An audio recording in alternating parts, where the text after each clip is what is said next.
ನಮಸ್ಕಾರ ಆತ್ಮೀಯ ವೀಕ್ಷಕರೇ, ಎಲ್ಲರಿಗೂ ಪಂಚಮಸರಿ ಕನ್ನಡ ಜೊತೆ ಯೂಟ್ಯೂಬ್ ಚಾನಲ್ಗೆ ಸ್ವಾಗತ.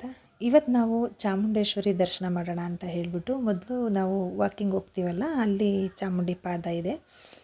ಸೊ ನಾವು ವಾಕ್ ಮಾಡುವಾಗ ಅನ್ನಿಸ್ತು, ಇಲ್ಲಿಂದ ಯಾಕೆ ನಾವು ದೇವಸ್ಥಾನಕ್ಕೆ ನಡ್ಕೊಂಡು ಹೋಗಬಾರ್ದು ಬೆಟ್ಟದ ಹತ್ರಕ್ಕೆ ಅಂತ ಹೇಳಿಬಿಟ್ಟು ದರ್ಶನ ಮಾಡೋಣ ತಾಯಿದು ಅಂತ ಅಂದ್ಕೊಂಡ್ವಿ. ನಾನು ನನ್ನ ಮಗಳೇ ಆಸೆ ಪಟ್ಟಿದ್ದು ಹೇಳಬೇಕಂದ್ರೆ, ಅವಳೇನೋ ಅಂದ್ಕೊಂಡಿದ್ಲು.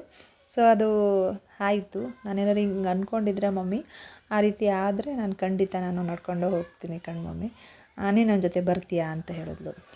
ನನಗೂ ಖುಷಿನೇ ಅಲ್ವಾ, ದೇವರ ವಿಚಾರದಲ್ಲಿ ಯಾವುದೇ ಆದ್ರೂ ಇಲ್ಲ ಅಂತ ಹೇಳೋದಕ್ಕೆ ಮನಸ್ಸಿರಲ್ಲ ನನಗೆ.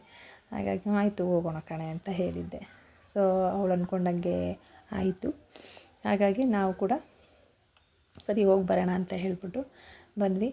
ಪ್ರತಿದಿನ ವಾಕ್ ಮಾಡಬೇಕಾದ್ರೆ ಹಾಗೆ ಬಂದು ಹೋಗ್ತಾಯಿದ್ವಿ ಕೈ ಮುಕ್ಕೊಂಡು. ಸೊ ಇಲ್ಲಿಂದಲೇ ಪೂಜೆ ಮಾಡಿಸಿ ಹಣ್ಣು ಕಾಯಿ ಹೊಡೆದು ಪೂಜೆ ಮಾಡಿಸ್ಕೊಂಡು ಇಲ್ಲಿ ಕೈ ಮುಗಿದು ನಮಸ್ಕಾರ ಮಾಡಿಕೊಂಡು ಆಮೇಲೆ ಬೆಟ್ಟಕ್ಕೆ ನಡ್ಕೊಂಡು ಹೋಗೋಣ ಅಂತ ಹೇಳಿ ಫಸ್ಟಿಗೆ ಪೂಜೆ ನಾವೇ ಮಾಡ್ಕೊಳ್ಬೋದೇನೋ ಇಲ್ಲಿ ಪೂಜೆ ಅಂತ ಅಂದ್ಕೊಂಡಿದ್ವಿ. ಕೋಇನ್ಸಿಡೆನ್ಸ್ ಥರ ಪೂಜೆ ಮಾಡೋರು ಕೂಡ ಬಂದಿದ್ದರು. ತುಂಬ ಚೆನ್ನಾಗಿ ಅಲಂಕಾರ ಮಾಡಿ ಅವರು ಎಲ್ಲ ಪೂಜೆನೆಲ್ಲ ತಯಾರಿ ಮಾಡ್ಕೊತಾಯಿದ್ರು. ಸೊ ಒಳ್ಳೆಯದೇ ಆಯಿತು ಅಂತ ಹೇಳಿ ನಾವು ಕೂಡ ಪೂಜೆ ಮಾಡಿಸ್ಕೊಳ್ಳೋದಕ್ಕೆ ಅವರೇ ನಮಗೆಲ್ಲ ಪೂಜೆ ಮಾಡಿಕೊಟ್ರು. ಮಂಗಳಾರತಿ ತೊಗೊಂಡು ನಾವು ನಡ್ಕೊಳ್ತಾ ಬಂದ್ವಿ.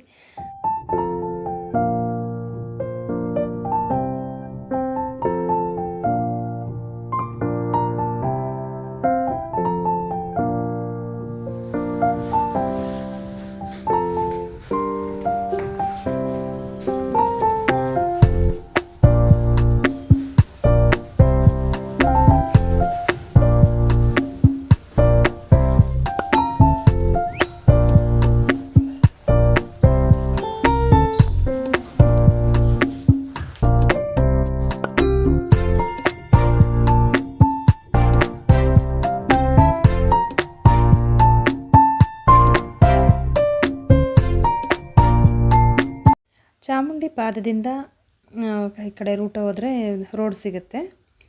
ಆ ರೋಡಲ್ಲಿ ನಾವು ನಡ್ಕೊಳ್ತಾ ಹೋಗಿದ್ವಿ. ಏನಂದರೆ ನಾವು ಬೆಟ್ಟ ಹತ್ತೋದಕ್ಕೂ ಇದಕ್ಕೂ ತುಂಬಾ ಡಿಫ್ರೆನ್ಸ್ ಇರುತ್ತೆ. ನೇಚರು ಅದಕ್ಕೂ ಸಿಕ್ಕಾಪಟ್ಟೆ ಖುಷಿ ಆಗ್ತಿತ್ತು. ನಾವು ಹತ್ತುವಾಗ ಏನಾಗುತ್ತೆ, ಆ ನೇಚರ್ನ ಎಂಜಾಯ್ ಮಾಡೋದಕ್ಕೆ ಕಷ್ಟ ಆಗುತ್ತೆ. ಯಾಕಂದರೆ ಹತ್ತುವಾಗ 5 ನಿಮಿಷಕ್ಕೂ ನಿಲ್ಲಿಸಿ ನಾವು ನೋಡ್ತಾ ಇರೋದಕ್ಕಾಗೋದಿಲ್ಲ. ಕಾರಣ ನಾವು ಕುಂಕುಮ ಹಚ್ತಾ ಇರ್ತೀವಿ. ನಮಗೆ ಅಲ್ಲಿ ನಮ್ಮ ಗಮನ ಎಲ್ಲ ಜಾಸ್ತಿ ಕುಂಕುಮ ಹಚ್ಕೊಂಡು ಬೇಗ ಎಷ್ಟೊತ್ತಿಗೆ ನಾವು ರೀಚ್ ಆಗ್ತೀವಿ, ಬೆಟ್ಟ ಹತ್ತೀವಿ ಅನ್ನೋ ಮೂಮೆಂಟಲ್ಲೇ ಇರ್ತೀವಿ. ದೇವ್ರದ್ದು ಮಂತ್ರಗಳು ಹೇಳ್ತಾ ಹೋಗ್ತಿರ್ತೀವಿ. ಸೊ ಇದು ತುಂಬ ಟೈಮ್ ಜಾಸ್ತಿ ಸಿಗುತ್ತೆ ನಮಗೆ ನಡ್ಕೊಂಡು ಹೋಗೋ ಇದರಲ್ಲಿ. ಆ ನೇಚರ್ನ ನಾವು ಎಂಜಾಯ್ ಮಾಡ್ತೀವಿ. ಎಷ್ಟು ಖುಷಿ ಆಗ್ತಿತ್ತು ಅಂತಂದರೆ ಮತ್ತೆ ಇನ್ನೊಂದು ಸಲ ಹೋಗಬೇಕು ಅಂತ ಅನ್ನೋ ಅಷ್ಟು ಖುಷಿ ಆಗ್ತಿತ್ತು. ಆದರೆ ನಡೆಯೋದು ತುಂಬಾ ಕಷ್ಟ ಆಗ್ತಿತ್ತು ಕೂಡ. ಮುಂಚೆ ಎಲ್ಲ ಸ್ಕೂಲ್ ಡೇಸಲ್ಲಿ ನಾವು ಸ್ಕೂಲ್ಗೆ ನಡ್ಕೊಂಡೇ ಹೋಗ್ತಿದ್ದಿದ್ದು, ನಡ್ಕೊಂಡೇ ಬರ್ತಿದ್ವಿ. ಅಥವಾ ನಾವು ಬೇರೆ ಕಡೆ ಎಲ್ಲಾದರೂ ಹೋಗ್ಬೇಕಂದ್ರೆ ನಮ್ಮೂರಲ್ಲಿ ನಾವು ಬಸ್ ಸ್ಟ್ಯಾಂಡ್ಗೆ ಹೋಗಬೇಕು ಅಂತ ಅಂದ್ರೂ 1 ಮೈಲಿ 1.5 ಕಿಲೋಮೀಟ್ರ್ ನಡೀದೇ ಬೇಕಾಗುತ್ತಿತ್ತು. ಸೊ ನಮಗೇನು ಅನಿಸ್ತಿರ್ಲಿಲ್ಲ. ಆಟೋ ಸಿಕ್ಕಿದ್ರೆ ಆಟೋಲ್ಲಿ ಹೋಗ್ತಿದ್ವಿ, ಇಲ್ಲಾಂದರೆ ನಡ್ಕೊಂಡೇ ಹೋಗ್ತಿದ್ವಿ. ನಡೆಯೋದಕ್ಕೇನು ಕಷ್ಟ ಇರಲಿಲ್ಲ, ಅಭ್ಯಾಸ ಇತ್ತು. ಈಗಿನ ವಾತಾವರಣದಲ್ಲಿ ಫುಲ್ಲು ನಡೆಯೋಕ್ಕೆ ಆಗುತ್ತೋ ಆಗಲ್ವೋ ಅಂತ ತುಂಬ ಇಷ್ಟ, ನಡಿಬೇಕು ಅನ್ನೋದು ಇಷ್ಟ ಇರುತ್ತೆ. ಸೊ ಆ ಕನ್ಫ್ಯೂಸಲ್ಲೇ ಹೋದ್ವಿ ನಾವು. ಬಟ್ ತುಂಬಾ ಚೆನ್ನಾಗಿತ್ತು ಎಕ್ಸ್ಪೀರಿಯೆನ್ಸು. ನಾವಂತೂ ಪದೇ ಹೋಗಲೇಬೇಕು ಅಂತ ಅನಿಸ್ತು. ಮನೆಗೆ ಹೋದ್ಮೇಲೆ ಏನು ನೋವಾಗುತ್ತೋ ಏನಾಗುತ್ತೋ ಅದು ತಲೆಗೆ ಬರಲಿಲ್ಲ ನಮಗೆ. ಏಕೆಂದರೆ ನೇಚರ್ ಆಗಿರ್ಬೋದು, ಆ ವೆದರ್ಗೆ, ನಾವು ಹೋಗಿರೋ ಟೈಮ್ಗೆ ಸೊ ತುಂಬಾ ಒಂಥರ ಎಂಜಾಯ್ಮೆಂಟ್ ಮೂಮೆಂಟ್ ಅಂತ ಅನ್ನಿಸ್ತು. ಆಮೇಲೆ ನಡ್ಕೊಂಡು ಹೋಗ್ಬೇಕಾದ್ರೆ ನನಗೆ ಅನ್ನಿಸ್ತಿತ್ತು, ಏನಂದರೆ ಈಗ ನಾವು ಎಷ್ಟು ವೆಹಿಕಲ್ಸ್ಗಳೆಲ್ಲ ಗೊತ್ತಿಲ್ಲದೆ ಹೋಗ್ತಿರ್ತವೆ, ನೋಡಿರಲ್ಲ. ಅಷ್ಟು ಫಾಸ್ಟಾಗಿ ಅಲ್ಲಿ ನಡ್ಕೊಂಡು ಹೋಗ್ಬೇಕಾದ್ರೇ ಹಂಗೆ ಅನ್ನಿಸ್ತಿತ್ತು. ನಾವು ಅಲ್ಲಿ ಗೆರೆ ಹಾಕಿರ್ತಲ್ಲ, ವೈಟ್ ಮಾರ್ಕರು, ಅಲ್ಲಿ ಅದನ್ನು ದಾಟಿ ನಾವು ಈ ಕಡೆ ಸೈಡಿಂದ ನಡ್ಕೊಂಡು ಹೋಗೋದಕ್ಕೆ ಭಯ ಆಗ್ತಿತ್ತು. ಸೊ ಅಷ್ಟು ಫಾಸ್ಟಾಗಿ ಬರೋರಾಗಿರ್ಬೋದು, ಹೋಗೋರಾಗಿರ್ಬೋದು, ಯಾಕೆಂದರೆ ಒನ್ ವೇ ಆಗಿರೋದ್ರಿಂದ ತುಂಬಾ ಫಾಸ್ಟಾಗಿ ಬಸ್ಗಳಾಗಿರ್ಬೋದು, ಕಾರ್ಗಳಾಗಿರ್ಬೋದು ಪ್ರತಿಯೊಂದು ಹೋಗ್ತಿತ್ತು. ನಾನು ನನ್ನ ಮಗನಿಗೆ ಅದೇ ಹೇಳ್ತಿದ್ದೆ, ಗೆರೆ ದಾಟಿ ನೀನು ಆಚೆ ಹೋಗಬಾರ್ದು, ನಾನು ಹೋಗಲ್ಲ ಅಂತ ಹೇಳಿ ಕಾಮಿಡಿ ಮಾಡ್ಕೊಂಡೇ ಹೋಗ್ತಿದ್ವಿ. ಸೊ ಒಂದು ಕಲ್ಲು ಮುಳ್ಳು ಅನ್ನೋ ಥರದ್ದೇನೂ ಇಲ್ಲ. ಪ್ರತಿಯೊಂದು ಹೆಜ್ಜೆ ಇಡುವಾಗ್ಲೂ ತುಂಬ ಖುಷಿ ಆಗ್ತಿತ್ತು. ಸೊ ನಾನು ಆ ಮೂಮೆಂಟ್ನ ತುಂಬ ಎಂಜಾಯ್ ಮಾಡಿದ್ದೀನಿ. ಯಾಕಂದರೆ ಆಗೆಲ್ಲ ಹೇಳ್ತಿದ್ರು ದೇವಸ್ಥಾನಕ್ಕೆ ಹೋಗೋದು ಅಂತಂದರೆ ಕಲ್ಲು ಮುಳ್ಳು ಬೆಟ್ಟ ಗಡ್ಡ ಕಾಡು ಅದನ್ನೆಲ್ಲ ಹತ್ತಿ ಹೋಗ್ತಾ ಇದ್ವಿ ಅಂತ. ಅವ್ರು ಹೋಗಿರೋರನ್ನ ನಾವು ದೇವಸ್ಥಾನಕ್ಕೆ ಹೋಗಿ ಬಂದಿರೋರು ಅಂತ ಹೇಳಿ ಅವ್ರ ಕಾಲು ಮುಟ್ಟಿ ನಮಸ್ಕಾರ ಮಾಡಿ ಅವರು ಪುಣ್ಯ ನಮಗೂ ಸ್ವಲ್ಪ ಸಿಗಲಿ ಅನ್ನೋ ರೀತಿ ಫೀಲ್ ಮಾಡ್ತಿದ್ರು ಹಾಗೆಲ್ಲ.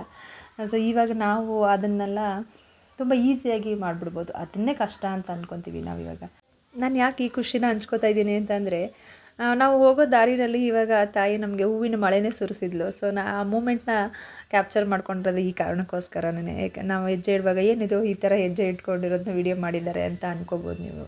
ಇಲ್ಲ, ನಾವು ಆ ಒಂದೊಂದು ಹೆಜ್ಜೆನೂ ತುಂಬ ಫೀಲ್ ಮಾಡಿನೇ ಖುಷಿ ಪಟ್ಕೊಂಡೇ ನಾವು ದರ್ಶನ ಮಾಡಿದ್ವಿ ಅಂತ ಹೇಳ್ಕೊಳ್ಳೋದಕ್ಕೆ ನಂಗೆ ತುಂಬಾ ಖುಷಿಯಾಗುತ್ತೆ. ಯಾಕೆಂದರೆ ಒಂದೊಂದು ಹೆಜ್ಜೆ ಇಡೋವಾಗ್ಲೂ ನಾವು ಒಂದು ಕಲ್ಲು ಮುಳ್ಳಲ್ಲಿ ನಡೀತಿದ್ದೀವಿ, ಕಷ್ಟಪಟ್ಟು ನಡ್ಕೊಂಡು ಹೋಗ್ತಾಯಿದ್ದೀವಿ ನಾವು ಅನ್ನೋ ಇದೇ ನಮಗೆ ಗೊತ್ತಾಗಲಿಲ್ಲ ನಮಗೆ. ಸೊ ಪ್ರತಿಯೊಂದು ಹೆಜ್ಜೆ ಇಡುವಾಗ್ಲೂ ಅಲ್ಲಲ್ಲಿ ಹೂವಿನ ಮಳೆ ಸುರಿದಿತ್ತು. ಸೊ ಎಷ್ಟು ಖುಷಿ ಆಗ್ತಿತ್ತು ಅಂತಂದರೆ ನಡ್ಕೊಂಡು ಹೋಗೋದಕ್ಕೆ. ನನ್ನ ಒಬ್ಬಳು ಮಗಳು ಮಿಸ್ ಆಗಿಬಿಟ್ಟಿದ್ಲು. ಸೊ ಅವಳು ಇರಬೇಕಿತ್ತು, ಅವಳು ಬರಬೇಕಿತ್ತು. ಆಮೇಲೆ ದೇವಸ್ಥಾನ ತಲುಪೋ ಅಷ್ಟರಲ್ಲಿ ನಮಗೆ ದೇವಿ ಕೆರೆ ಅಂತ ಸಿಕ್ತು. ಸೊ ಅದನ್ನು ನೋಡಿಕೊಂಡು ನಾವು ಹೋಗ್ತಾಯಿದ್ವಿ. ರೋಡೇ ಯಾವುದು ಅಂತ ಗೊತ್ತಾಯ್ತಿಲ್ಲ. ಅಪ್ಪನ ಜೊತೆಲಿ ಒಂದು ಸಲ ಬಂದಿದ್ದು. ಯಾರೋ ಕುಂತವರಲ್ಲಪ್ಪ, ಇದು ಎಷ್ಟು ದೂರ ಐತೆ ಅಂತಲೂ ಗೊತ್ತಿಲ್ಲ. ಭಯ ಆಯ್ತೈತೆ ಅಲ್ವಾ? ಅಕಸ್ಮಾತ್ ಅದೆಲ್ಲರೂ ಮತ್ತೆ ವಾಪಸ್ ಹೋಗ್ಬೇಕಲ್ಲಪ್ಪ. ಸದ್ಯ ರೋಡ್ ಸಿಕ್ತು. ಬೇಡ, ನಾನು ಮಮ್ಮಿ ಹೋಗಿ ಬರ್ತೀವಿ ಒಂದ್ಸಲ. ಎಲ್ಲ ಫುಲ್ ಸುತ್ತಾಡ್ಕೊಬಿಡ್ತೀವಿ. ಅಲ್ಲಿಂದನೇ ಅಂತ ಇದ್ದು ಬಿಡ್ಬೇಕು ಹೋಗೋಕ್ಕೆ ಅಲ್ವಾ? ಹಂಗೇನೆ ಇದು ಮುಗಿಸ್ಕೊಂಡು ಅಲ್ವಾ ನಮ್ಮ ಮಾಮಿ ಇದು ಮುಗಿಸ್ಕೊಂಡು ಏನಾದ್ರು ಓದ್ಕೊಂಡು ಸ್ನಾನ ಮಾಡ್ಕೊಂಡು ದೇವಸ್ಥಾನಕ್ಕೆ ದರ್ಶನ ಕೊಡ್ತೀವಿ. ನಾವು ನಮ್ಮೂರಲ್ಲಿ ಹೊಸಮನೆಹಳ್ಳಿನಲ್ಲಿ ಬೆಟ್ಟನೂ ಮೇಲ್ಗಡೆ ನಮ್ಮ ತಾರಸಿ ಮೇಲೆ ನೋಡ್ತಾ ಇರುವಾಗ ಈ ಟವರು ನೋಡ್ತಾ ಇದ್ವಿ ನಾವು. ಯಾವಾಗಲೂ ಲೈಟ್ ಪಣ್ಕ ಅಂತ ಅಂತಿದ್ದು. ಅದನ್ನು ನನ್ನ ಮಗ ನೋಡ್ಬಿಟ್ಟು ಫುಲ್ ಖುಷಿ ಅವನಿಗೆ. ಏನು ಮಮ್ಮಿ ನಮ್ಮೂರಲ್ಲಿ ಇತ್ತಲ್ಲ, ನಾವು ನೋಡ್ತಿದ್ವಲ್ಲ ಅಲ್ಲಿಂದ, ಅದೇ ಮಮ್ಮಿ ಇದು ಅಂತ ಅಂದ್ಕೊಂಡು ತುಂಬಾ ಖುಷಿ ಪಡ್ತಾ ಇದ್ದ. ಮತ್ತು ನೀರು ಅಷ್ಟೇ, ನಾವು ನಡೆದು ಬಂದಿರೋದಕ್ಕೂ ಅದಕ್ಕೂ ಕಾಲೆಲ್ಲ ಒಂಥರ ಅನಿಸ್ತಿತ್ತು. ನೀರೊಳಗೆ ಕಾಲು ಬಿಟ್ಟಿದ ತಕ್ಷಣ ಒಳ್ಳೆ ಖುಷಿ.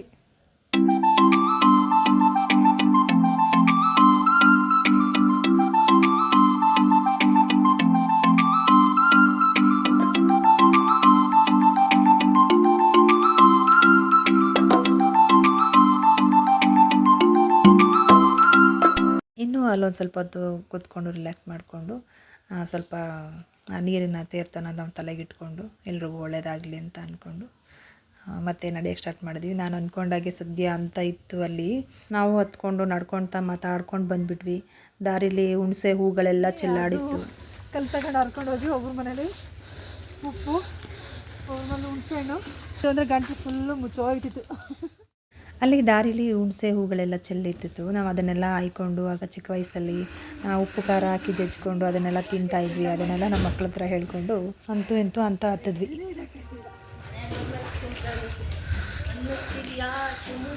ಬಂತು ಅಂತ ಅನ್ಕೋತೀವಿ. ಇನ್ನೂ ಎಷ್ಟು ದೂರ ಇದ್ದಪ್ಪ ಅಂದ್ರೆ ನೋಡಲ್ಲಿ ಗೋಪುರ ಇಲ್ಲೇ ಕಾಣಿಸ್ತಾ ಇತ್ತು.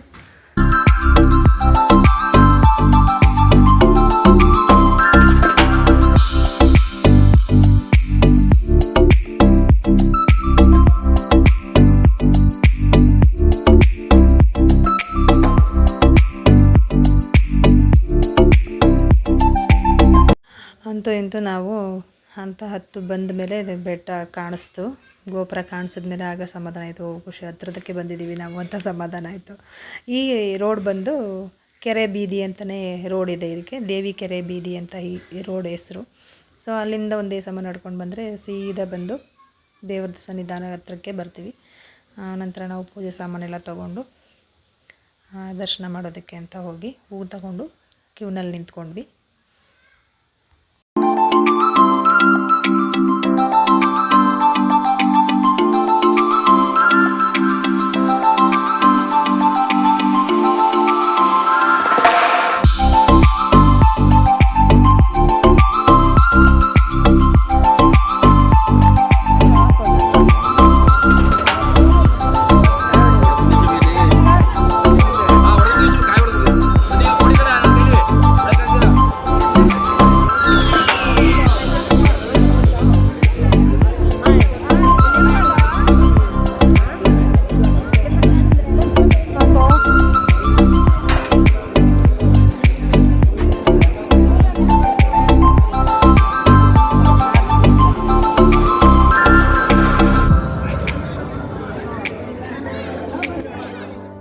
ನಮ್ಮ ಚಾಮುಂಡಿ ಬೆಟ್ಟದಲ್ಲಿ ಮದುವೆ ಆದ ಹೊಸ್ರಲ್ಲಿ ಹೆಣ್ಣು ಗಂಡುಗಳು ಬಂದು ಫೋಟೋ ತೆಗೆಸ್ಕೊಳ್ಳೋದು ಮತ್ತು ಆ ಜೋಡಿಗಳು ನೋಡೋದಕ್ಕೆ ಒಂಥರ ಖುಷಿ. ನಾವು ಮುಂದೆ ಸಾಲಿನಲ್ಲೂ ಕೂಡ ಇದೇ ಜೋಡಿನೇ ಲೈನಲ್ಲಿ ನಿಂತಿದ್ರು. ಸೊ ಅದೊಂಥರ ಹಳೆ ಮೆಮೊರೀಸ್ಗಳೆಲ್ಲನೂ ನೆನ್ಪು ಮಾಡಿಕೊಂಡು ದೇವ್ರ ದರ್ಶನ ಅಂತೂ ತುಂಬಾ ಚೆನ್ನಾಗಾಯಿತು. ದೇವ್ರ ಹತ್ರ ನಾವು ದೇವರೇ ನಮಗೆ ಅದು ಕೊಡಿ, ನಂಗೆ ಇದು ಕೊಡಿ, ನನಗೆ ಹಿಂಗೆ ಮಾಡಿಬಿಡಿಪ್ಪ, ಹಂಗೆ ಮಾಡಿಬಿಡಿಪ್ಪ, ನನಗೆ ಇಷ್ಟು ದುಡ್ಡು ಕೊಡಪ್ಪ ಅಂತ ನಾವು ಬೇಡೋದಕ್ಕಿಂತ ನಮ್ಮ ಮನಸ್ಸಿಗೆ ತೃಪ್ತಿ ಆಗುವಷ್ಟು ಒಂದು ಖುಷಿ ಸಿಗುವಷ್ಟು ಸಂತೋಷನ ಕೊಡುವಂತ ಕೇಳ್ಕೊಳ್ಳೋದ್ರಲ್ಲಿರೋ ಖುಷಿ ಯಾವುದ್ರಲ್ಲೂ ಇಲ್ಲ. ತುಂಬ ಜನ ಹೇಳ್ತಾರೆ, ಎಸ್ಪೆಷಲಿ ನಮ್ಮ ಮನೇಲೇ ನಮ್ಮ ಯಜಮಾನ್ರು ಹೇಳ್ತಾರೆ, ದೇವರು ದೇವರು ದೇವರು ಅಂತ ದೇವ್ರು ಮಾಡ್ತಾನೇ ಇರ್ತೀಯ, ದೇವ್ರನ್ನ ದುಡ್ಡು ಕೊಡು ಅಂತ ಕೇಳು, ಇನ್ನಷ್ಟು ಕೊಡು ಅಂತ ಕೇಳು, ಅದು ಬೇಕು ಅಂತ ಕೇಳು ಅಂತ ಹೇಳ್ತಾರೆ. ಏನೋ ಗೊತ್ತಿಲ್ಲ ನನಗೆ, ಅವ್ರು ಪ್ರತಿ ಸರಿ ಹೇಳ್ದಾಗ್ಲೂ ನನಗೆ ನಗು ಬರುತ್ತೆ. ಕಾರಣ ನಾವು ಕೇಳಿ ಪಡೆಯೋದಕ್ಕಿಂತ ದೇವರು ತಾನಾಗಿ ಕೊಡಬೇಕು ಅನ್ನೋದು ನನ್ನ ಅಭಿಪ್ರಾಯ. ನಮ್ಮ ಮನಸ್ತೃಪ್ತಿ ಏನಿರಬೇಕು ಅಂತಂದರೆ, ನೀವು ಹೀಗೆ ಮಾಡಿದ್ರೆ ನಾನು ಹೀಗೆ ಮಾಡ್ತೀನಿ ಅಂತ ಹೇಳೋದಕ್ಕಿಂತ, ನನಗಲ್ಲಿ ಬರಬೇಕು ಅಂತ ಖುಷಿ ಆಗ್ತಾಯಿದೆ, ನಾನು ಹೀಗೆ ಬರಬೇಕು ಅಂತ ಅಂದ್ಕೊಂಡಿದ್ದೀನಿ, ಹೀಗಾದರೂ ಮಾಡಿ ಅಲ್ಲಿ ಬರೋದಕ್ಕೆ ನನಗೆ ಅವಕಾಶ ಮಾಡಿಕೊಡು ದೇವರೇ ಅಂತ ಕೇಳ್ಕೊಬೋದು. ದೇವರೇ ನಾನು ಕಷ್ಟಪಟ್ಟು ಸಂಪಾದನೆ ಮಾಡಿ ನಾನು ದುಡಿಬೇಕು, ದುಡಿಯೋದಕ್ಕೆ ನನಗೆ ದಾರಿ ತೋರಿಸ್ಕೊಡು, ನಾನು ಸಂಪಾದನೆ ಮಾಡೋದಕ್ಕೆ ಶಕ್ತಿ ಕೊಡು ಅಂತ ಕೇಳ್ಕೊಬೋದೇ ಹೊರತು ಕೂತುತ್ತವೇ ದುಡ್ಡು ಕೊಡು ಅಂತ ಕೇಳಬಾರ್ದು. ಅದು ತಪ್ಪಾಗುತ್ತೆ ಅನ್ನೋದು ನನ್ನ ಅಭಿಪ್ರಾಯ. ಸೊ ಈ ವಿಡಿಯೋ ನಿಮ್ಗೆ ಇಷ್ಟ ಆಗಿದರೆ ಲೈಕ್ ಮಾಡಿ, ಶೇರ್ ಮಾಡಿ, ಸಬ್ಸ್ಕ್ರೈಬ್ ಮಾಡಿ. Thank you.